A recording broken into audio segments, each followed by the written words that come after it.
终于要到和萧雨辰成亲的日子了。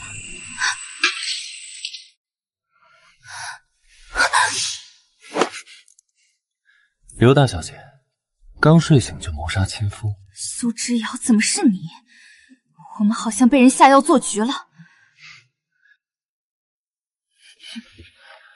看出来了，这劣质的软筋散也就配算计算计你。没时间再废话了，算计我的人马上就到，我得走了。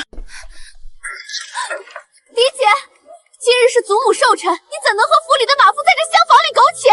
大小姐，你与萧公子早有婚约在先，如今你竟做出这等苟且之事。武安侯世子，怎么会是你？那个马夫呢？二妹连看都没看清，怎么就知道房里该是个马夫？莫非这马夫是你安排的？我没有。这到底是怎么回事？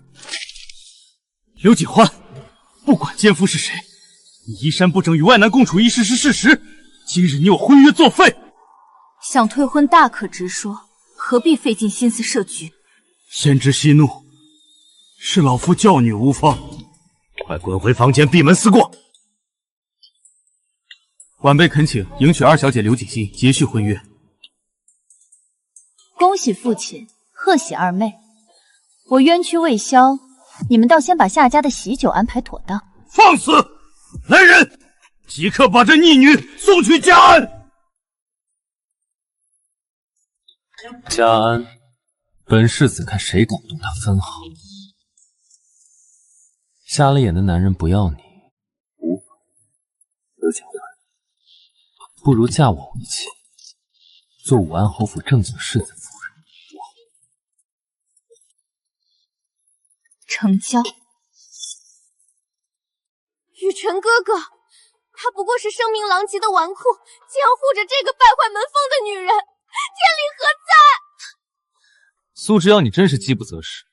她不过是我弃之不用的垃圾，就你还把她当做宝贝。世子在此，谁敢造次？垃圾。她是本世子明媒正娶、互定一生的武安侯世子夫人，你算什么东西？也敢对她指手画脚、出言羞辱？而你与这心机庶女狼狈为奸，构陷他人，才是天生一对，绝配无双。刘景欢，3日内，我武安侯府必备其10里聘礼，敲锣打鼓。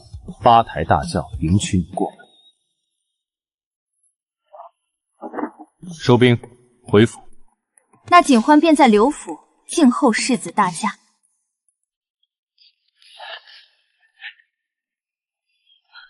世子爷慢走，小心门槛。这亲事就此敲定，刘家随时恭候侯府聘礼。你犯下丑闻，武安侯府肯接纳你，是你天大的福气。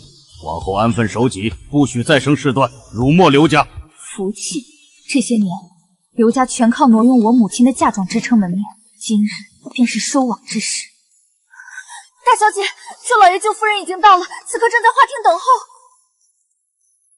终于来了，筹备许久的好戏正式开场。妹夫，我们此番进京，一是探望故交，二是探望景欢。听闻景欢与萧家婚期将近，不知具体定在何日？舅舅，婚期未定，不过萧家的新娘早已换成了我的庶妹刘锦欣。换新娘？萧家这是欺人太甚！去问问他自己的所作所为。寿宴当日，他与苏世子衣衫不整共处一室，丑闻传遍京城。住口！景欢品性我最清楚，这分明是有人刻意陷害。舅母所言不假，我是被冤枉的。当日是刘锦欣的丫鬟假借更衣之名将我骗至厢房，我刚入内便被人打晕。我醒来之时，苏世子已然在侧，我百般解释，可父亲祖母从未查证半句，不分青红皂白，便给我扣上污名。幕后陷害之人何在？当日的丫鬟何在？此事我必为锦欢讨回公道。说到底也是大小姐自身行事不端，否则旁人如何陷害？长辈议事，轮得到你一介妾室插嘴放肆？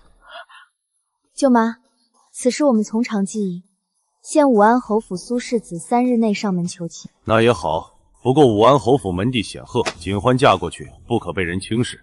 这是当年我小妹的嫁妆清单，今日全数归锦欢所有，作为她的侯府嫁妆。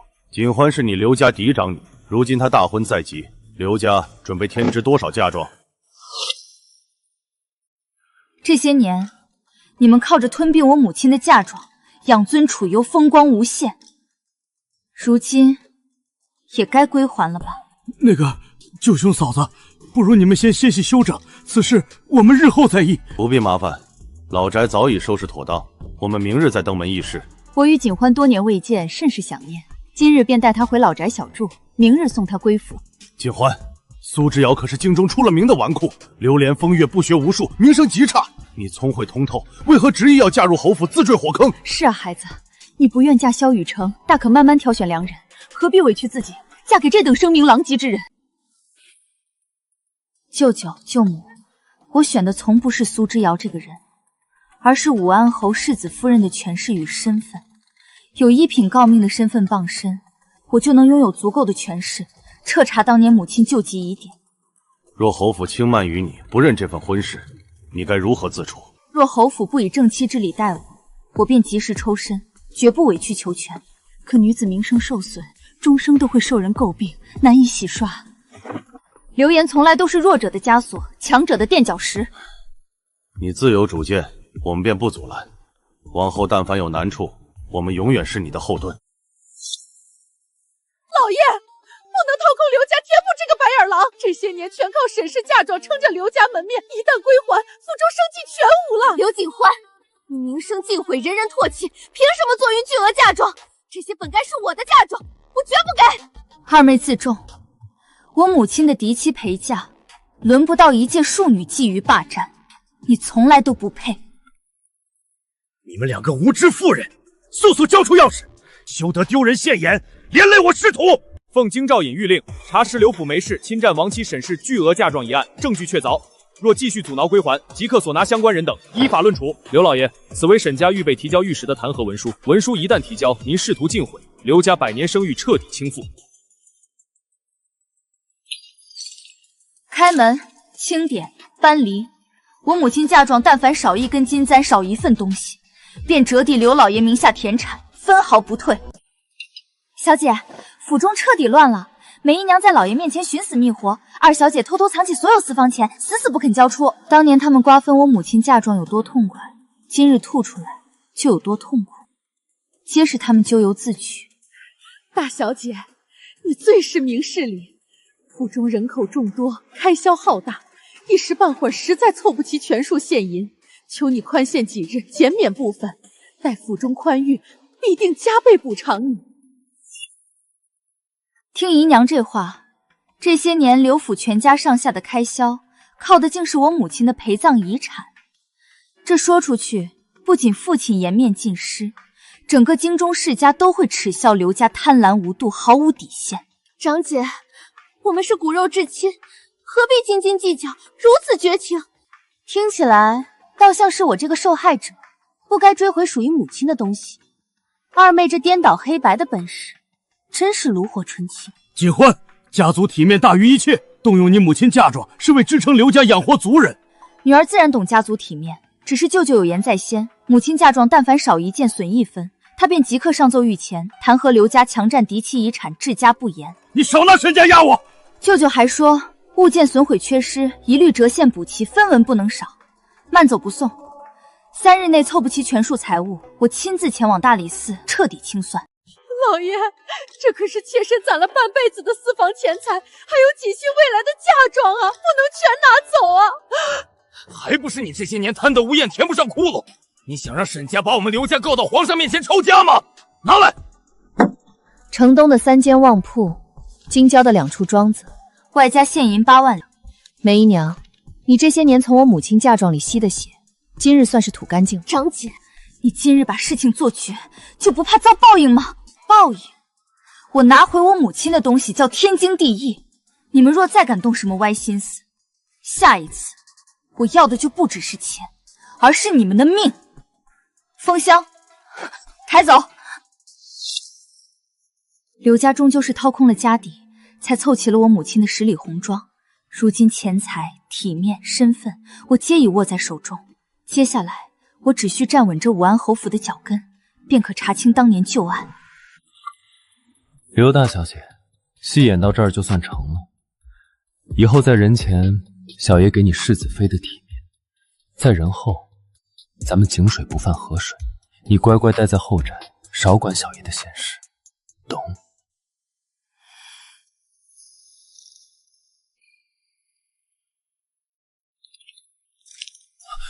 你这是做什么？伺候夫君就寝。你别乱来，小爷不打女人。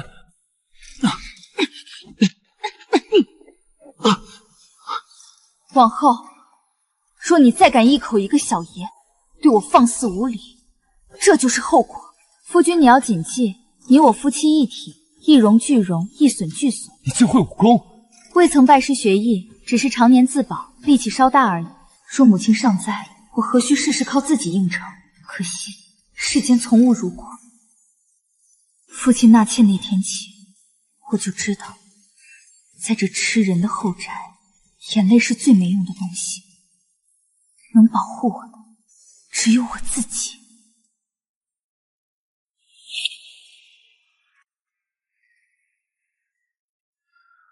天还没亮，再睡会儿。今日需向公婆敬茶，不可迟到。成婚后竟能早起守礼，难得难得。好孩子，我府中规矩宽松，不用早晚前来问安。你们小夫妻相处融洽，便是我们最大的心愿。儿媳谨记母亲教诲。敬茶刚结束，你要去哪儿？娘子这般懒我，青天白日的，莫非是舍不得我走？苏之遥常年伪装纨绔，不学无术，分明是自误避嫌，掩人耳目，为的是避开皇权猜忌。既然如此，那世子爷这京城第一纨绔的名头，我刚好借来一用。红英，把从刘家抬回来的账箱打开。夫人，奴婢打听了，世子今夜又去春风楼喝花酒了，随他去。往后在这院子里，只需盯着我们自己的事，旁人的闲言碎语不必理会。是。城东最繁华的地段，账目却连年亏损。祖母代管这些年，做假账的手段真是拙劣又贪婪。对付这种不要脸的老赖，讲道理是没用的，得用恶人来磨。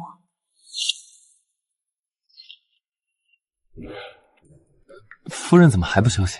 莫不是在等我？世子爷晚上到底是喝花酒还是做飞贼，我没兴趣管。但明日你得陪我去收回我母亲的商铺。收铺子你带账房去啊？带我干嘛？祖母留下的掌柜都是些滚刀肉，世子最擅长做京中纨绔仗势欺人。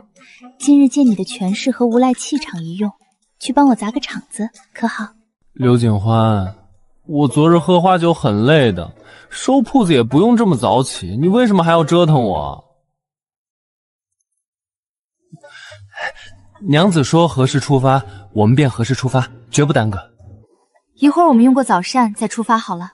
他刻意伪装纨绔子弟，糊弄世人，糊弄皇权，却骗不了我。我无需戳破他的伪装，只需借他的权势，他的气场，扫清我前路所有障碍即可。娘子，这鼎鼎有名的广来楼竟是你的产业？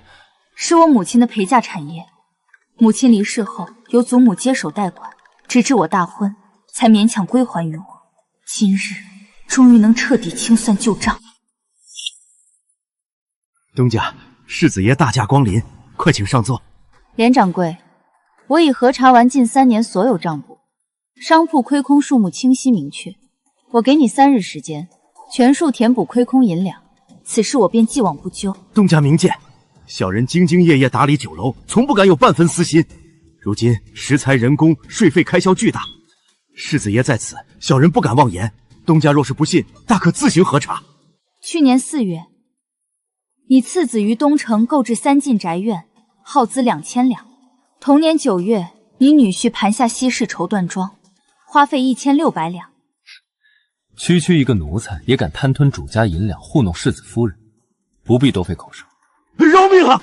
小人只是一时糊涂，利欲熏心，才敢私吞银两，求二位开恩，留小人一条性命。我给你1日时间，尽数归还贪墨银两，分文不能少。1日时间实在太紧，求东家看在老夫人的情分上，宽限些许时日。放肆！我侯府夫人岂容你随意攀关系讲情面？不知死活！哼！你以为赶走我就行了？没了我，你这酒楼明天就得关门。世子夫人，陈掌柜已在门外等候，传他进来。连掌柜，睁大你的狗眼看看，这广来楼到底离不离得开你？陈掌柜本是我阿娘的得力心腹，当年被祖母强行赶走，现在我已经暗中将这些忠心耿耿的老人都请了回来。陈掌柜，从今日起，广来楼重新交由你全权打理。老奴定不负少夫人嘱托。陈掌柜，我只给这狗奴才1天的期限，1天后少一个同伴，立刻扭送官拜。娘子，一个连掌柜算什么？后面10几间铺子的掌柜可都瞪大眼睛瞧着呢。你这一刀要是砍得不狠，那群老狐狸明天就敢骑到你头上，把你当软柿子捏。所以我才借了世子爷这把快刀，杀鸡儆猴，不狠，怎么能让他们长记性？少夫人，世子爷，这是广来楼，不，这是小人一时糊涂昧下的赃银，小人全部退回，今日认罪请辞，求少夫人开恩呐！真是个聪明人，他倒是知道识时务者为俊杰。有了连掌柜和孙掌柜这2个现成的活例子，剩下那些铺子不就更好办了？哦，娘子打算怎么处置剩下的人？老实退赃的，一律卷铺盖滚蛋；敢卷款私逃、负隅顽抗的，那小爷就亲自带人送他们进死牢。景欢啊，之遥从小被我们惯坏了，终日游荡没个正形，如今有你在他身边提点着，我这心里不知有多宽慰。母亲言重了，世子只是心思沉明，至情至性，儿媳愧不敢当。你娘家那个庶出妹妹和萧家公子的婚期定在下月初了，今日喜帖已经送到了侯府门上。母亲，我与世子苍行成婚，是为了平息寿宴上的流言蜚语。可二妹妹与萧公子向来标榜清流，为何这婚期也定得这般急切反常？景欢，这世上的急切，要么是为了遮丑，要么是为了遮羞。侯府既然用8抬大轿把你娶了进来，就是看中了你的心智。刘家这盘棋，你打算怎么落子？儿媳明白了，多谢母亲点拨。贤婿大驾光临，快上座。来人，把府里最好的大红袍泡上。父亲，明日便是二妹妹大好之日，怎么不见祖母出来主持大局？大姑奶奶，您如今贵为世子夫人，贵人多忘事。老夫人娘家那位连掌柜，好歹也是您的亲表叔。老夫人念着两脉亲情，又怕传出去坏了您的名声，在中间两头煎熬，硬生生急火攻心病倒了。大姑奶奶，连掌柜到底是亲戚，总要留几分情面。您做事这般狠绝，也不怕遭报应。好了，你少说2句。岳父大人，本世子倒是不知您几时续了弦，府上何时多了这么一位能当众教训侯府世子夫人的正经主？这里哪有你说话的份儿？还不快给我滚下去！当了这么多年贾主母，今天这脸丢得爽吗？不过苏之遥这把刀真是越来越顺手了。连掌柜贪的银子大半都进了老太婆的腰包，1天之内吐出1万两赃银，他能不疼得病倒吗？听梅姨娘说祖母病了，我心中实在忧虑。如今瞧着您面色红润，想来是康健了，我和世子也就安心了。二妹妹明日出阁，这般大喜的日子，祖母若是因连掌柜这点糟心事儿病着，喜气怕是要折损几分。你好得很！你如今仗着有武安侯府撑腰，连孝字怎么写都忘了。老夫人这话，本世子可不爱听。锦欢是侯府明媒正娶的世子夫人，我爹娘天天夸她仁孝，无凭无据，你可不能冤枉我娘子，否则我这就回府请我亲自上门问问刘家到底是什么规矩。你娘子，老太婆不会真被我们气死了吧？放心，她是装的。贤婿锦欢，你们祖母歇下了，莫扰了她，咱们移步前厅说话。女儿今日过府，心中记挂妹妹的大婚，不知可否请二妹妹出来一见？锦心这几日为了赶绣嫁衣累倒了，此刻正在休息，来日方长，以后有的是你们姐妹说话的时候。岳父大人，明天可就是大婚了，新娘子这时候累倒，不知道的还以为你刘家未出阁的姑娘藏了什么见不得光的秘密呢。贤婿说笑了，前厅已经重新备好了茶点，锦欢，你带贤婿跟为父去前厅坐坐，可好？见缝插针也要刺我几句的刘锦心，今天居然当了缩头，这刘府绝对藏了鬼。是，女儿听父亲的。少夫人，查到了，二小姐确实病了，但不是累的，她已经有了身孕，都快3个月了。难怪他们的婚期如此仓促，难怪她今天对我避而不见，肚子都要显滑了。她是怕被我当场戳穿，沦为整个京城的笑柄吧？他们可真不要脸，不要脸才好。红英，把我带过来的那盒极品血烟今晚送过去，嘱咐刘锦心好好补补身子。明天的婚礼，我一定要让她风光大嫁。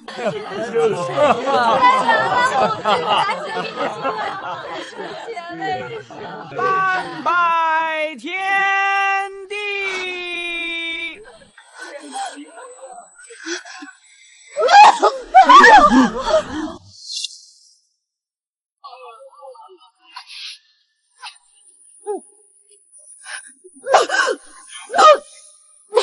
天哪，这分明是孕吐啊！还没拜堂就吐成这样，这刘家二小姐肚子里的种到底是谁的？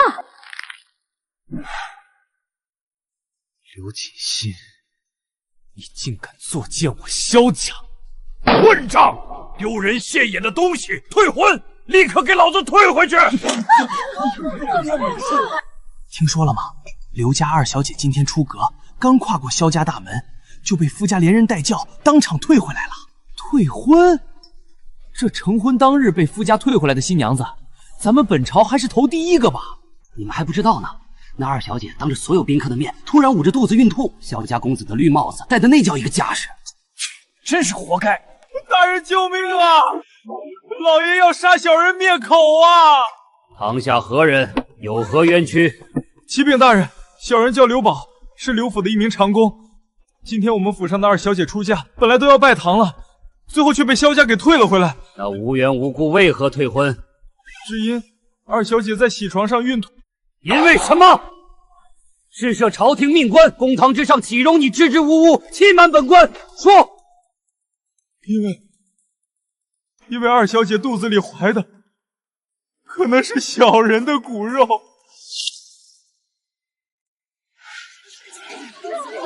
哪个刘府还能有哪个？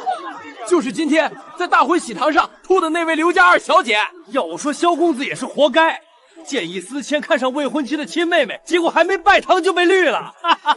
报应！大新闻！刘家二小姐在大婚喜台上孕吐，那长工奸夫都跪在公堂上了，快来看啊！大人，求大人救命！老爷要打杀小人灭口啊！小人还要告发刘二小姐和萧少爷。当时祖母寿宴，就是他俩合谋，逼着小人去玷污大姑奶奶，也就是现在的武安侯世子夫人。小人当时假意服从，实则是想找机会给大姑奶奶通风报信，可他们12个时辰盯着小人。二小姐指使下人打晕大姑奶奶后，小人侥幸逃脱，躲在暗处亲眼看到萧少爷亲自扛着晕死过去的苏世子扔在了大姑奶奶身边，转瞬他们就带人捉奸，小人想救，可根本来不及啊！原来武安侯世子和夫人婚前是清白的，这未婚夫和亲妹妹也太恶毒了，竟然用这种下三滥的手段陷害长姐。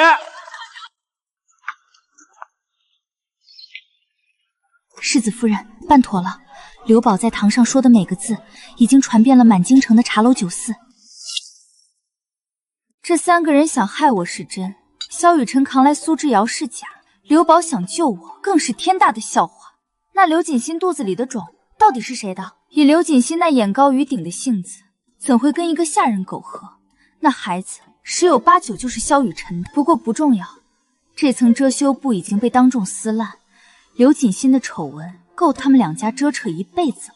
刘锦欣，你自诩清高，怀了萧雨辰的种就想逼他奉子成婚，我偏要让这全京城最低贱的长工来认这个爹。只要刘宝咬死不放，萧家为了名声就必须杀人灭口。只要萧雨辰一动手，买凶杀人的死罪他就背定了。逆女！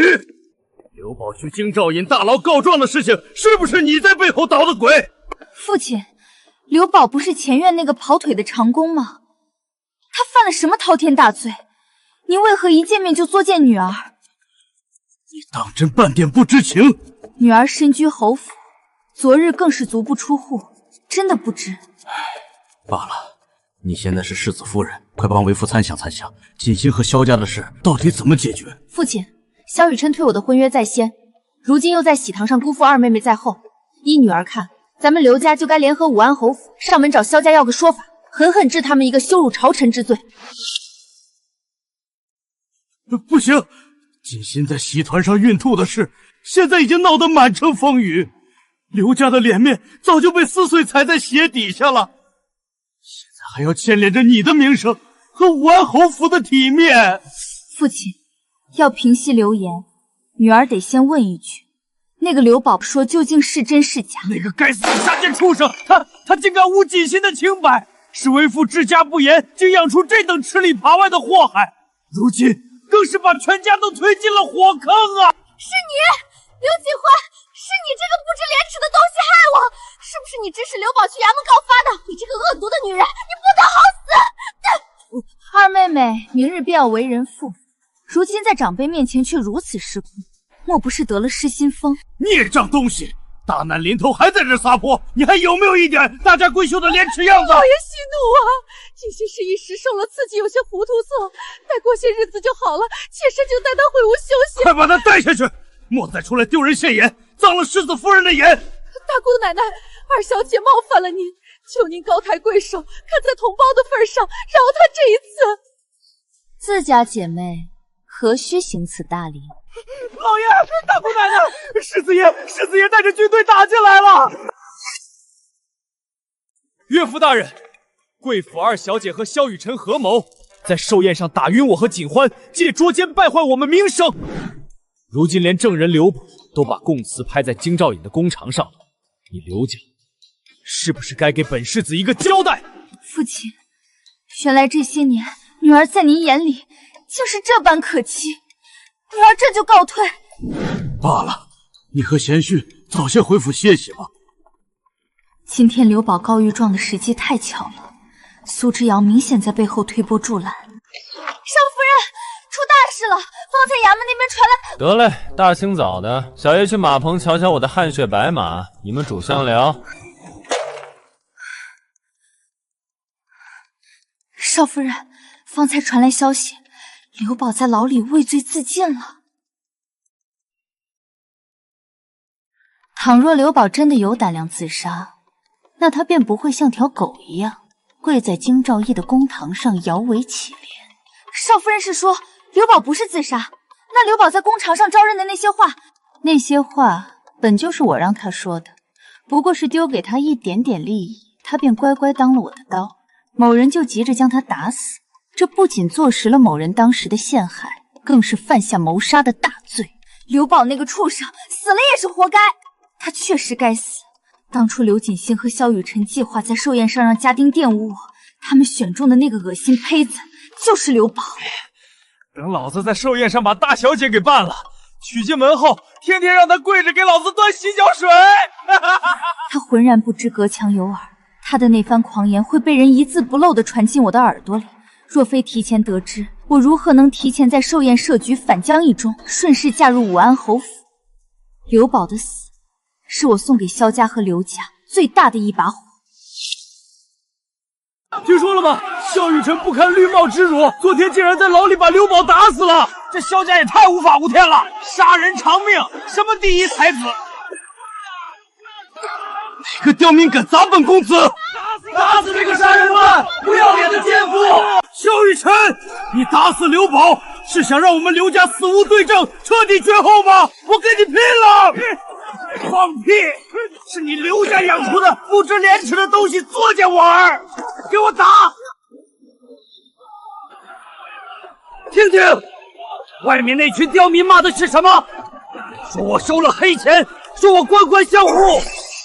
若是再查不出个水落石出，我头顶这顶乌纱帽，怕是都要被他们给掀了。查！流言愈演愈烈，全城都在看着我这双眼睛，顶着天大的压力也得查。大人，对方行事干练，不留丝毫痕迹，那是借口，给我严查刘宝被打死的真相。若是3天之内还查不出个所以然，你劈头来见。属下遵命，这必须调集全城暗哨。听说了吗？今儿京兆尹大张旗鼓的查，恐怕萧家这次是真的要翻天了。翻天，这京城的天早就变了。只要那位世子爷肯施压，萧雨辰那点私兵，撑死也就是一群土鸡野狗，离死不远了。到了，动作快些！若是被人瞧见，你我的人头都得落地。刘锦欢，只要我不死，这一切迟早还是我的。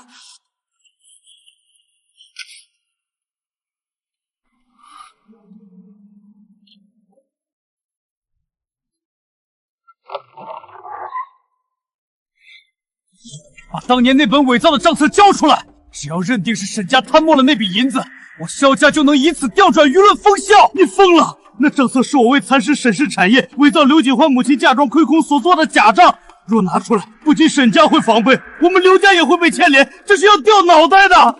横竖都是死。若不推沈家出去顶罪，明天我就在朝堂上抖落你贪墨的所有细节。现在，把账册给我！臣弹劾萧雨辰，目无王法，买凶杀人，其罪当诛。皇上，那是因为那长宫被武安侯府的刘锦欢威胁，刘宝死前留下的供状是刘锦欢指使他去偷账册，又因心虚杀人灭口，沈家才是真正的幕后黑手。刘老爷贪墨的所有嫁妆银两，皆是沈家族长受硬，以此来搞垮朝廷政敌。刘老爷，这本账册可是你亲手给我的，现在该你说了。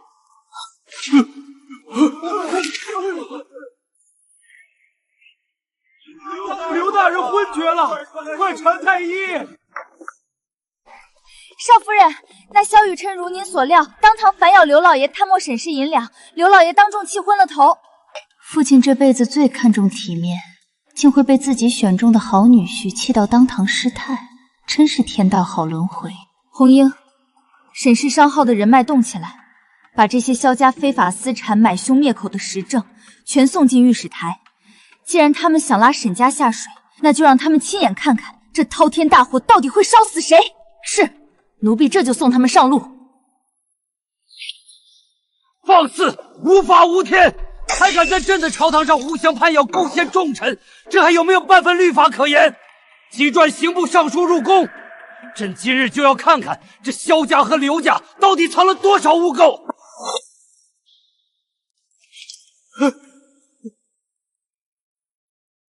传朕旨意，抄家，萧雨辰立刻收监，萧府全族无论男女老幼一律查封。奉天承运，皇帝诏曰：萧雨辰买凶杀人，贪墨国错，罪无可恕，削其功名，流放3000里，即刻查抄萧府，举族贬为平民，给我搜！呸！这是罪有应得，这就是报应！丧尽天良的畜生，流放路上可别死得太快，得让这种人受够苦头才行。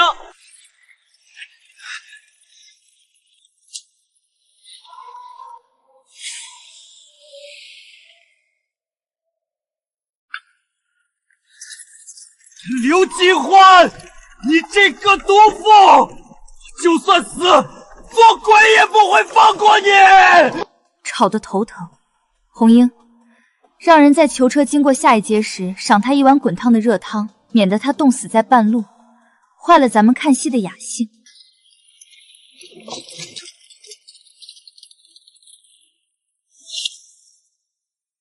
启奏皇上，臣等查到刘家贪墨是事实，萧家与刘家狼狈为奸，不仅贪墨亡妻家产，更牵涉多起朝廷款项亏空案，证据确凿，恳请圣上严惩，以正朝纲。好一个刘家，竟敢在朕的眼皮底下伸手贪墨内党，欺君罔上，此等蛀虫，按律当满门抄斩，以儆效尤。皇上息怒，刘家虽罪责难逃，但锦欢如今已是我苏家儿媳，且入府后恪尽妇道，从未行差踏错。臣斗胆，念在儿媳的一片赤诚孝心份上，恳请皇上开恩，饶刘大人一条性命，留其戴罪之身。武安侯倒是好盘算，这就急着为亲家求情了。罢了，看在你的面子上，准卿所奏，传朕旨意，刘家抄诺大半家产，刘老爷罢官削职，即刻逐出京城，永不录用。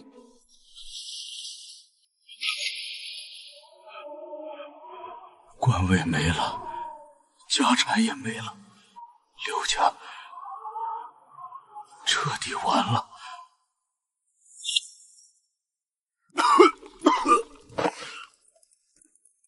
父亲，这路是你自己选的。当年你们将我推入火坑时，可曾想过会有今日？如今这点疼痛，不过是开始。母亲，儿媳回来了。刘家内庄氏侯爷虽出手求了情，但你心里应当清楚，那不是为了刘家，而是为了侯府那份足以让皇上忌惮的兵权。母亲深谋远虑，儿媳受教，侯府大局为重，儿媳绝不会因私情而乱了侯府的方寸。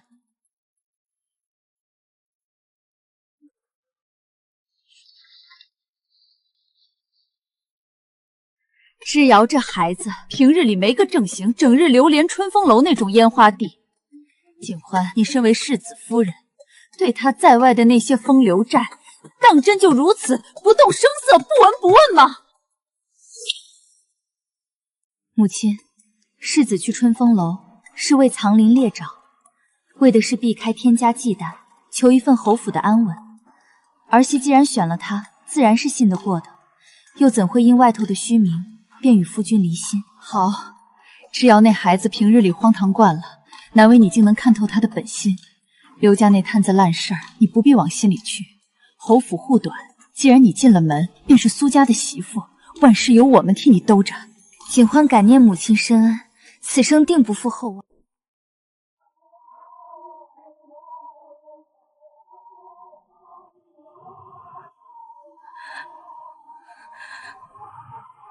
红英，这是怎么回事？谁让你跪下的？快起来！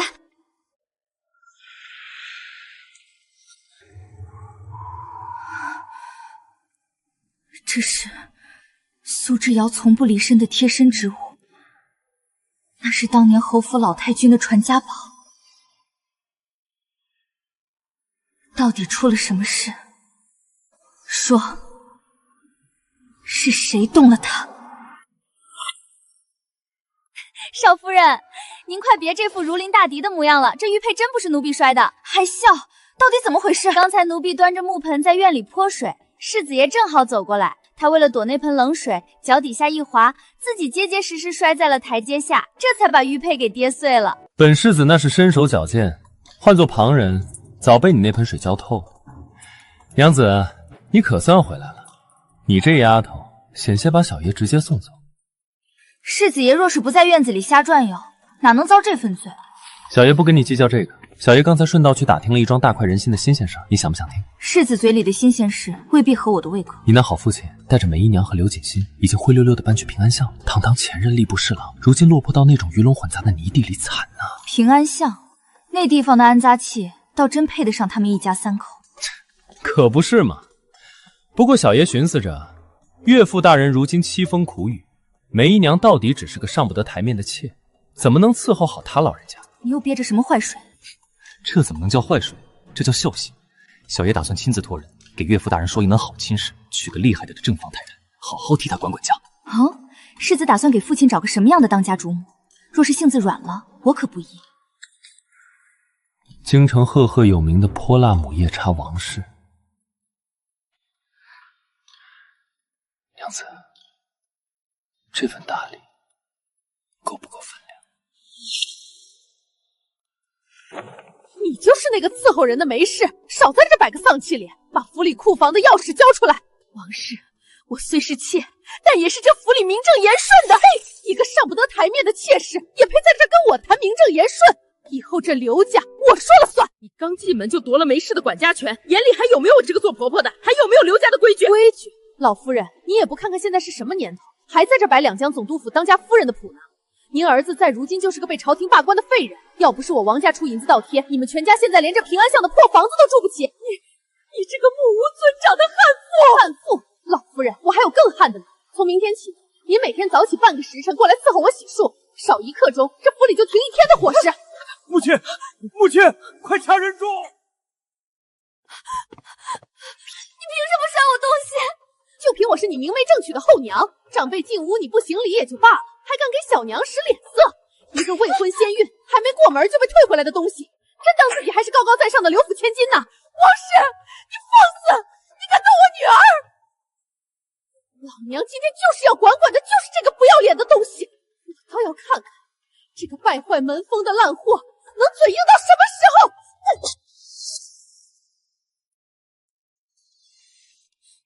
你这个市井出身的泼妇，你不得好死！我做鬼也不会放过你！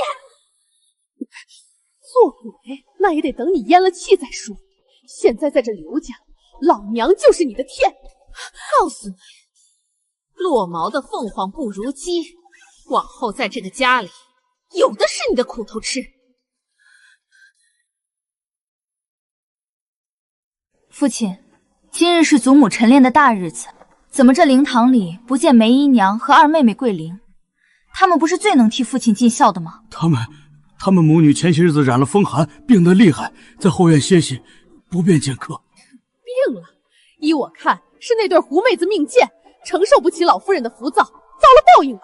风寒，半个月前还生龙活虎的人，怎么祖母一死，他们就病得连床都下不来了？锦欢，你祖母刚走，莫要问这些晦气事。少夫人，出事了！慌什么？好好说话。柴房后院那个废弃的柴房，奴婢方才路过，听见里面有哭喊求救的声音，顺着窗缝看了一眼，少夫人，那里面关着的已经不成人样了。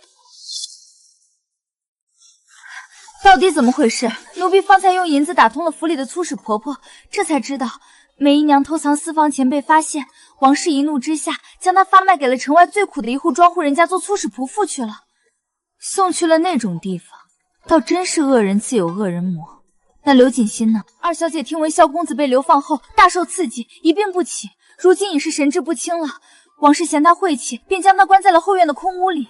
走，过去看看。您金尊玉贵的身子怎么到这地方来了？听闻二妹妹病了，做姐姐的总该来瞧瞧。什么病？不过是个丢人现眼的疯子罢了。既然大姑奶奶想看，那就让你瞧瞧热闹。陈哥哥，你来接我了是不是？陈哥哥，你带我走，带我走。还做梦呢？你的陈哥哥早就被抄家流放了。你胡说，他是相府公子，他会来娶我的。娶你？他连自己都保不住了，你那个亲娘也被我打发去乡下种地了。刘锦欣，你们母女的好日子到头了。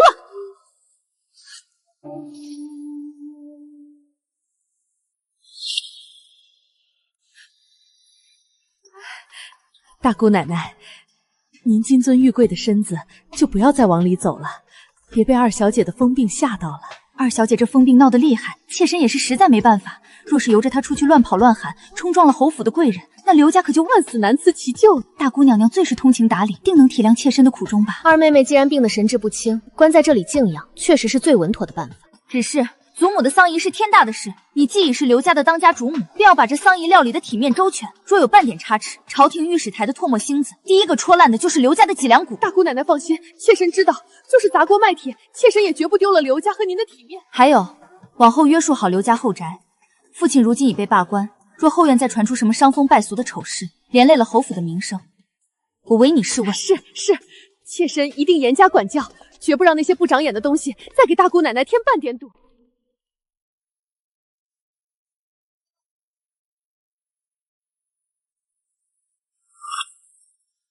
不过是张毫无用处的废纸。刘锦熙，你到死都在指望那个自身难保的男人。这东西我收下了，往后你在刘家只要听话，该有的正式体面，侯府自然会是你的靠山。多谢大姑奶奶提携，妾身明白。但你也要记清楚自己的身份，若敢生出什么不该有的心思，我能抬你进这个门，也能让你无声无息的消失。听懂了吗？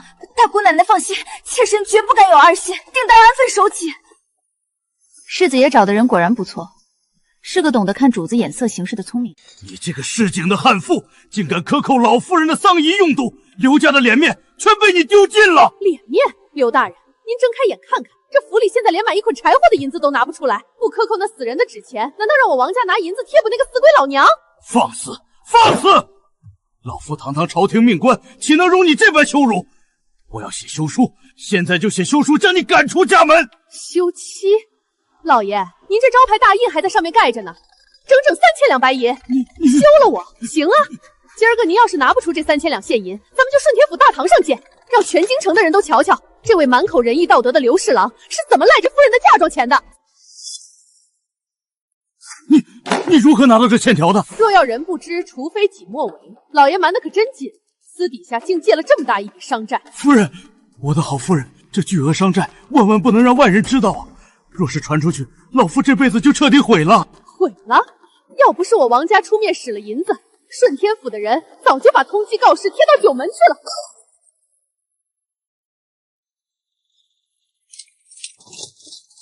老爷，如今外头债主天天围追堵截，老夫人虽然入土为安了，可那发疯的二小姐，您打算怎么安置？那依夫人的意思，该如何是好？萧雨辰那小子不是被贬去了远方的偏远小城吗？如今也是个穷酸白身。夫人的意思是，他整天疯疯癫癫，留在京城只会让刘家沦为更大的笑话。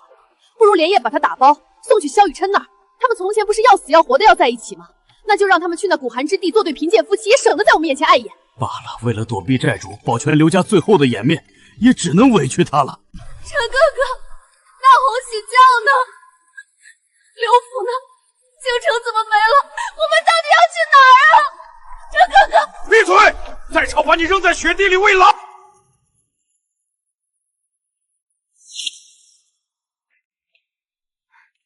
少夫人，去远方盯着的密探传回消息了，二小姐和萧雨辰已经在那个偏远小城安顿下来了。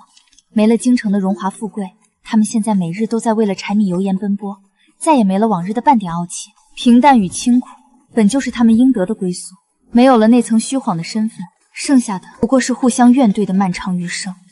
折腾了这么久，怨恨也该随风去了。往后不用再盯着他们了。是，少夫人。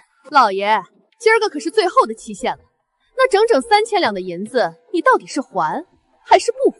刘家如今的底子已经被官府掏空了，我一个罢官学知的白身，一时半刻去何处弄这么多现银？好歹结发一场，你又何必逼得如此绝情？结发，老爷未免太抬举自己了。你现在不过是个连买米都买不起的废物，若不是我王家出银子倒贴，你连这平安巷的破宅子都住不起。既然还不上钱，就拿这宅子抵债。今儿个我便带着娘家人，把你们一群刘家的寄生虫彻底赶出大门。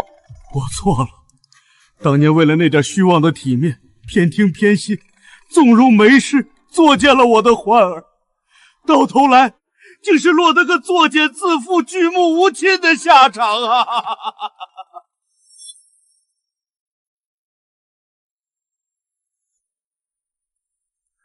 阿神，是我瞎了眼，是我对不起你，也对不起我们的欢儿。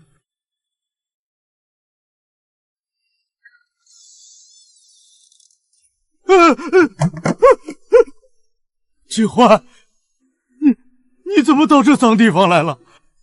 欢儿，这是你娘临终前留下的，当年没事要抢，为父拼了这条老命才在库房底下藏住。为父不求你原谅，只求你把它带走，别玷污了你娘的东西。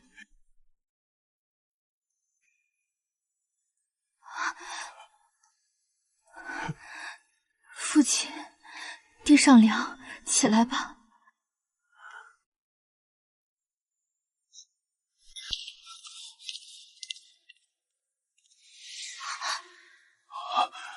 娘子，宫里出事了，二皇子暗中调兵，恐怕不是叫逼宫作乱了。这是二皇子密谋拉拢各方武将的私账。9门之内，许多人早就倒戈了。京城风雨欲来，在大局面前，那些陈年的恩怨是该有个了断了。父亲，过往种种，女儿也有错，是女儿先前执迷于过往的怨恨，行事过于偏激，才让刘家连番陷入这般风波。今日欢儿向父亲致歉，还请父亲海涵。欢儿，不怪你，是为父的错，是为父这些年治家无方，偏听偏信，竟被朱由蒙了心，是我冷落了你，才让这宅子里群狼环伺，酿成今日大错啊！孩子，是为父对不住你，对不住你阿娘啊！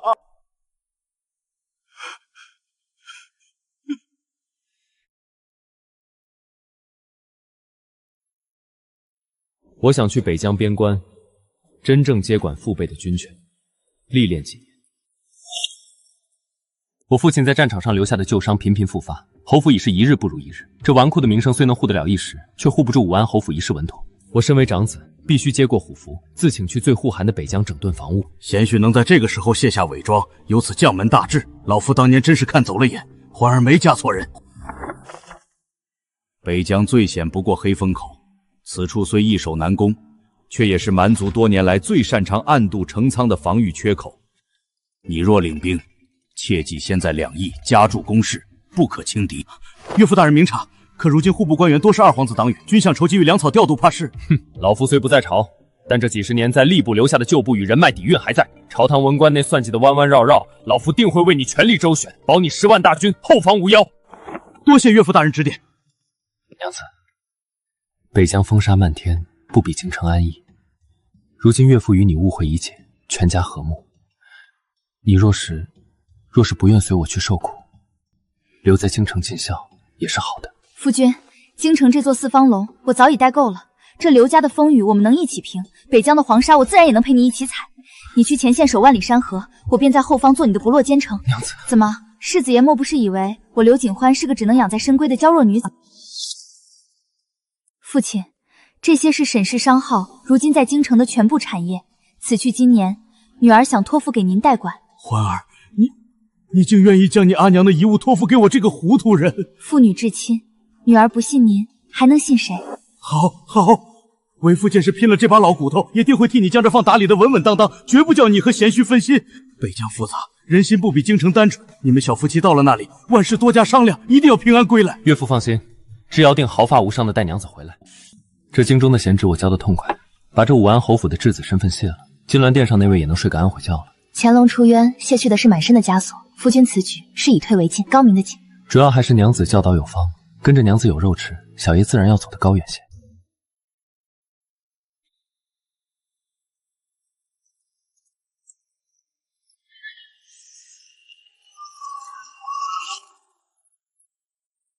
来人可是京城来的武安侯世子？这大楚的边关风大，可别把你那细皮嫩肉给吹化了。早就听闻苏世子在京城是千金之躯，不过这北疆黄沙如刀，可别迷了世子的金贵眼眸。本世子奉旨接管防务，什么边防军的军规，竟是让校尉替天家来考量本世子的眼眸。带路，走。大漠军痞向来轻视朝廷空降的世家子，夫君这般刻意刁难，他们是诚心要做给全营将士看的。诚心好啊，小爷最不怕的就是别人诚心找茬。走，瞧瞧他们在大营里还给咱们备了什么好茶。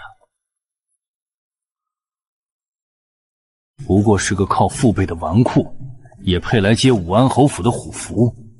等会儿别吓尿了裤子。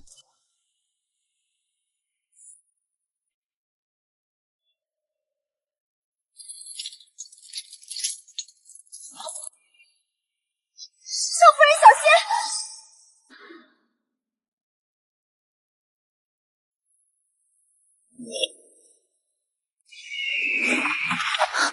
京城来的世子爷，长得倒像个大门不出二门不迈的白面书生。本将粗人，只认得北疆的枪。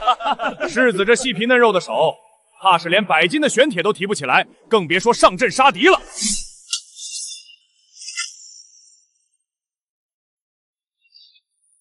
拿不拿得动，诸位一块上来试试。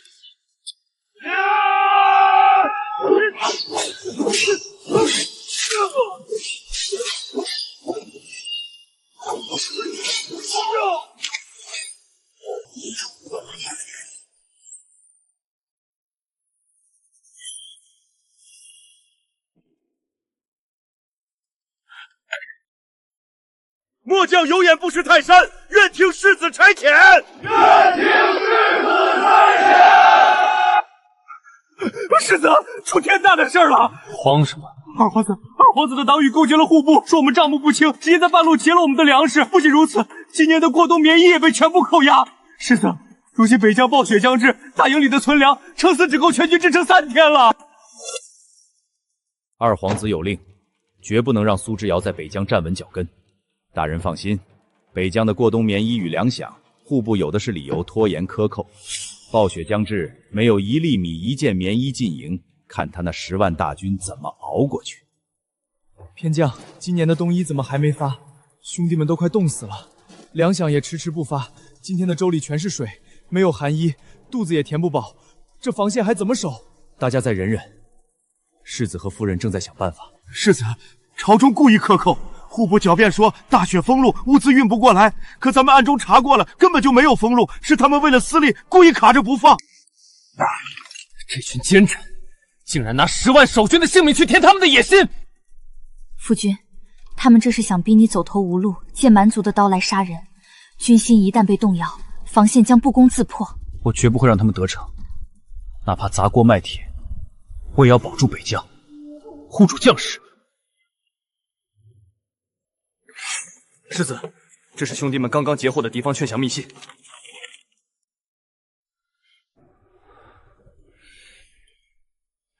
敌方开出了巨额物资，算准了咱们快断粮了。世子，全军的命都在您一句话了。劝降？他们也太小看我大楚的将士了。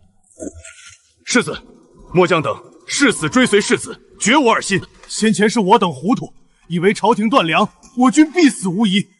如今见世子风骨，我等愿与北疆共存亡。两位将军请起。大楚的将士不会白白动劳，朝廷不给的，我给。世子夫人，您的意思是？你们要的冬衣与军粮，此刻已经运抵大营门外。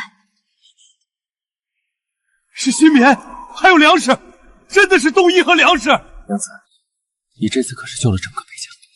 夫君去守江山，我自然要替你守好后方。父亲在京中也出力不少，若非他千里调度，商队也无法避开官办驿站来得这般快。誓死效忠世子，誓死效忠世子夫人。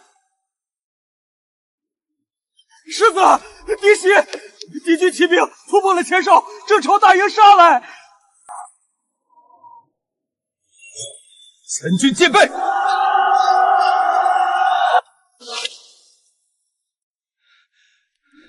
世子，虚惊一场，并非敌军夜袭，而是西北斥候发现了敌方商队在边界有异常动向。世子夫人，将士们换上新冬衣，吃上了饱饭，如今个个对您感激涕零。若非夫人动用商号施以援手，我等这10万大军怕是要冻死在这风雪中了。将士们守卫边疆辛苦，这都是我应该做的。夫君，既然敌方商队有异动，我们不如顺水推舟，在关外开设官方护市。开设护市？不错，用我们江南的丝绸和茶叶去换取他们口中的优质战马，如此既能强我大楚军力，又能将沈氏商网彻底扎根在塞外，顺带搜集情报。娘子此计甚妙，一切听凭娘子做主。只要护市不断，源源的情报和物资就会送入大营。世子夫人，这批战马已全部交接完毕，丝绸与茶叶我们也已清点。首领一路辛苦，合作愉快。小人告退。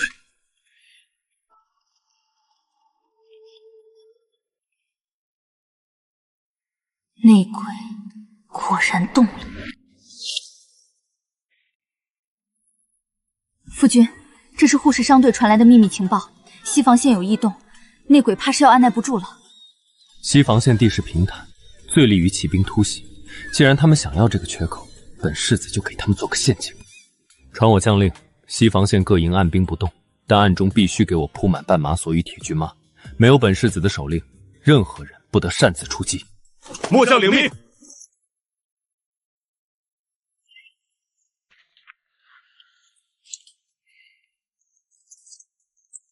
夫君，战场刀剑无眼，多加小心。娘子放心，你在后方为我擂鼓布阵，这一战我大楚必胜。大楚的将士们，蛮贼欺我大楚无人，今日便让他们有来无回，随我出城应战！杀！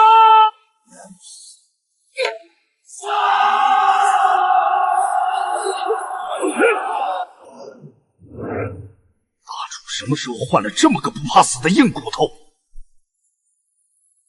哈哈，内焰得手了，西门已开，全军听令，调转马头，随本将从西门杀进去！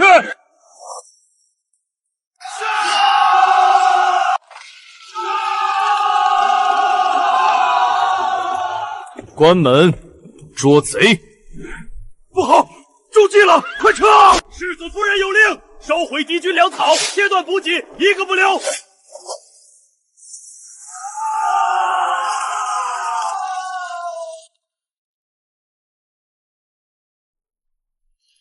夫君，西门诱敌，后方火烧连营，我方大捷，蛮族联军已仓皇退兵100里。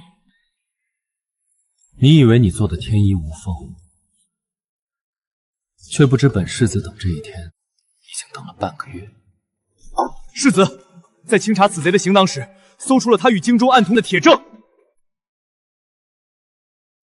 通敌叛国，二皇子为了金銮殿上那把椅子，竟然勾结外敌，里应外合，想要断我大楚的西北防线，拿10万将士的命去铺他的登基路。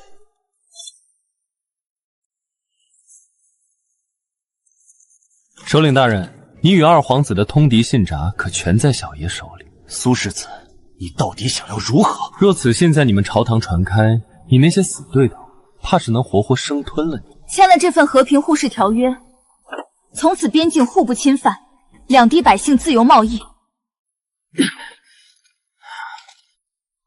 爸，输给武安侯，将认了。北疆大捷，苏世子大败敌军，签订100年和平条约，800里加急。那苏世子不是京城第一纨绔吗？竟然平定了北疆，江无犬子人家那是大智若愚，这下二皇子挡你的脸可被打烂了。奉天承运，皇帝诏曰：北疆大捷，朕心甚慰，特召武安侯世子苏之遥、世子夫人刘氏即刻还朝述职，不得有误。钦此。臣领旨谢恩。公公一路辛苦，不知京中近来可好？我父亲刘老爷在京帮忙打理伤后，身体可还安康？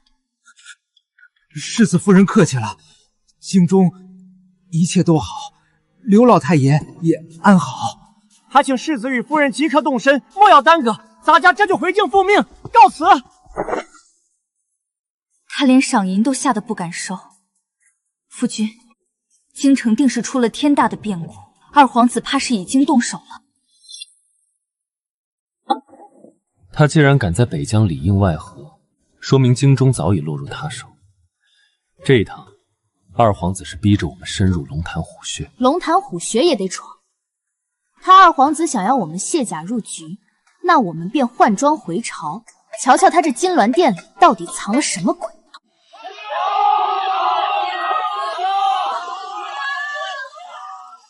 好，父亲，女儿回来了。回来就好。为父天天在城头盼着，欢儿贤婿，你们终于平安回来了。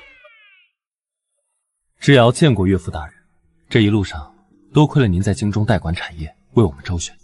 都是一家人，说这些见外话做什么？走，府里已经备好了接风洗尘的宴席，咱们回家说话。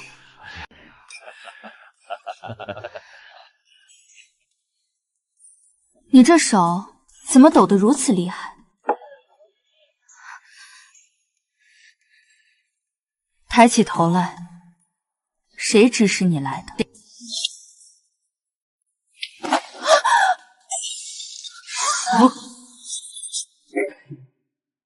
好一封意图栽赃本夫人通敌谋反的伪造密信，在武安侯府的接风宴上玩弄这种下三滥的手段，真当本夫人是泥捏的？说，是谁指使你？不必跟死人废话。来人，带下去，押入死牢。武安侯世子苏之遥平定北疆，立下不世之功，特封正二品骠骑大将军。内子刘氏聪慧贤淑，特赐一品诰命夫人。臣叩谢皇上隆恩。启禀皇上，北疆虽定，然臣在塞外旧伤频发，臣年少德薄，斗胆请辞兵权，交还虎符。臣此生别无他求，只想与内子重归田园，孝顺长辈，做个含饴弄孙的闲散富贵人，还望皇上成全。哈哈哈哈哈！好一个纯臣，难得你有这份孝心，朕准了。既然如此，朕便御赐京中新宅邸一所，特许你们在京中好生休养，共享天伦。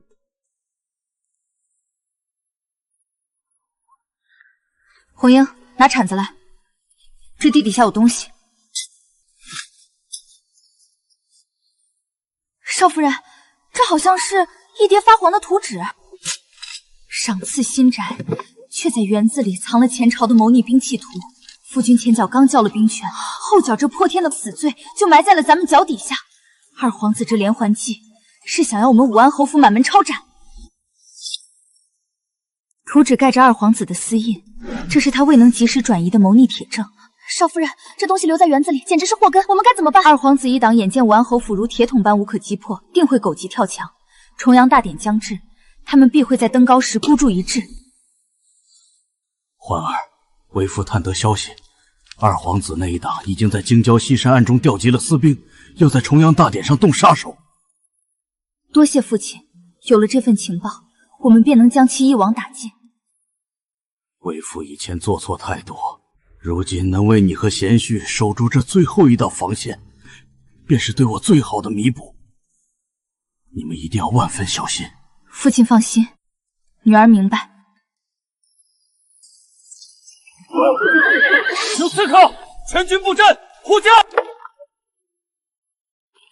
二皇子，戏台子搭得这么大，我看你今日怎么收场。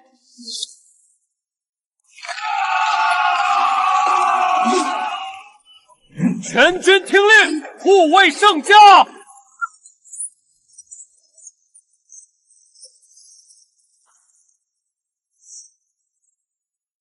冲进去，夺下金銮殿，这天下便是本王的！怎么会在这里？你们不是该死在西山吗？殿下，勾结外敌、暗调私兵的铁证就在我手中。所谓的西山埋伏，不过是引你入瓮的饵。苏之遥，你以为你赢了吗？通敌卖国这种罪名，可不是一句忠君就能洗干净的。你且去看看你的沈家商号，现在是不是已经被朝廷扣上了卖国通缉的巨枷？启禀皇上，这是臣妾在关外开设护市的所有往来账目，每一笔战马交易、丝绸往来皆有据可查。二皇子所谓的通敌之罪，不过是为掩盖他勾结蛮族的构陷之举。账目清明，丝毫不差。世子夫人为国分忧，不仅无罪，更有大功。皇上，如今四海已定，内乱已平，臣在沙场旧伤频发，更不愿再涉朝堂纷争。臣恳请皇上准许臣等卸甲归田，此后退隐江湖，只求一份清静。难得你们身处高位，却有如此淡泊名利之心。也罢，朕准了。皇上有旨，刘氏一门教女有方，特赐刘老爷御笔题写，和睦世家牌匾一块，以彰其德。臣叩谢皇上隆恩。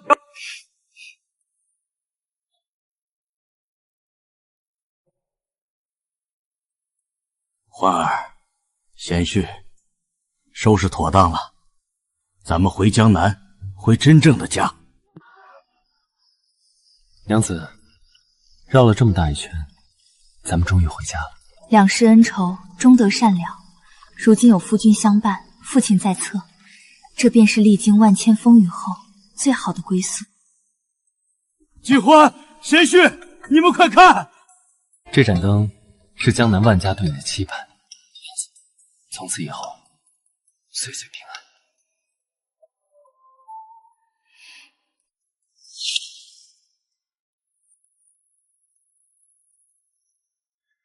恭迎大小姐回乡，恭迎世子爷。贤婿、锦欢，沈家老宅已打扫妥当，咱们回家。一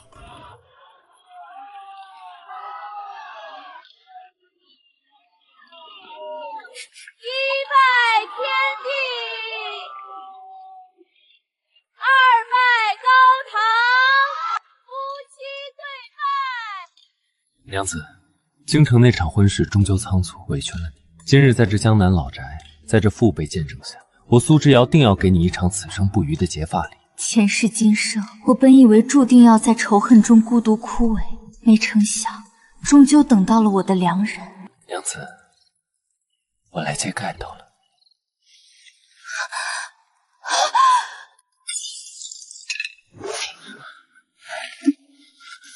锦欢，你怎么了？来人，快传大夫，去请城中最好的大夫来！恭喜世子，贺喜世子！老夫行医40余载，这脉象圆润有力，平稳如珠。夫人这是喜脉，已有2月余了。喜脉，当真没诊错，我真的要当爹了。这一路上颠沛流离，他身子受得住吗？孩子可有影响？世子放心，胎相稳固得很，只是夫人这段时日劳心过度，气血略有亏损，往后好生调理，万不可再动胎气。太好了，老天保佑，少夫人有喜，咱们侯府终于有后了，这可是天大的福分。夫君，你听到了吗？他选在这个时候来，是想告诉我们，这漫长寒冬终究是过去了。少夫人，老爷天不亮就起身张罗了，厨房里的厨娘想搭把手都被老爷赶了出来，说这安胎药膳必须得亲力亲为才显得诚心。娘子，快试试。这是岳父大人早早去厨房盯着熬的，里头放了许多名贵药材，香气都溢满了整个院子。父亲，您这身子也该多歇歇。只要你能平平安安，为父日夜守着厨房也甘之如饴呀。锦欢，这是为父多方打听来的古法安胎药膳，用了最名贵的食材慢火细熬。以前是为父糊涂，受人蒙蔽，让你受了太多的苦，往后余生定不叫你再受半点风雨。这里就是你最坚实的后盾。腰挺直，才练了一炷香就喊累，往后如何扛起侯府门楣？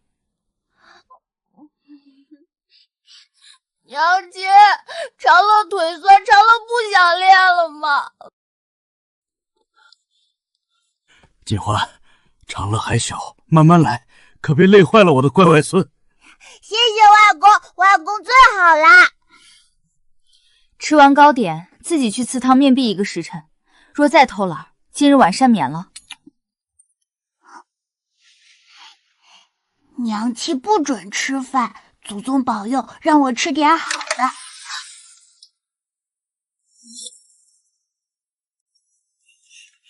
娘亲，爹爹，长乐在桌底挖到了宝贝。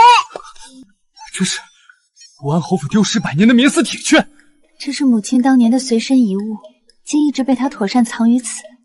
长乐，你这次可是立了大功。长乐，跑累了吧？快来外公这儿。娘子，在想什么？在想这一路走来，曾经我满脑子都是复仇与算计，以为自己注定要在黑暗里枯萎。那都过去了，以后有我在，你只管看着大好山河。白头偕老，再不红。执手看山河，白头不相离，这便是我两世为人最好的造化。